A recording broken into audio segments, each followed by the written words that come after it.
اہم خبر سے آپ کو آگاہ کریں، علی مردان ڈوم کی نگراں وزیر اعلیٰ بلوچستان ہوں گے۔ نگراں وزیر اعلیٰ بلوچستان کے نام پر اتفاق ہو گیا۔ علی مردان ڈوم کی نگراں وزیر اعلیٰ بلوچستان نامزد گورنر عبدالولی کاکڑ نے نگراں وزیر اعلیٰ تقرری کی سمری پر دستخط کر دیے۔ پارلیمانی کمیٹی نے نگراں وزیر اعلیٰ بلوچستان کی تقرری کی سمری بھجوائی تھی۔ علی مردان ڈوم کی سابق گورنر بلوچستان نواب اکبر بگٹی کے نواسے ہیں۔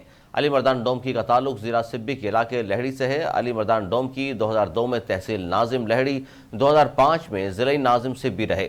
ایک بار پھر سے آپ کو آگاہ کریں، نگراں وزیر اعلیٰ بلوچستان کے لیے علی مردان ڈومکی کے نام پر اتفاق ہو گیا۔ گورنر عبدالولی کاکڑ نے نگراں وزیر اعلیٰ کی تقرری پر دستخط کر دیے ہیں۔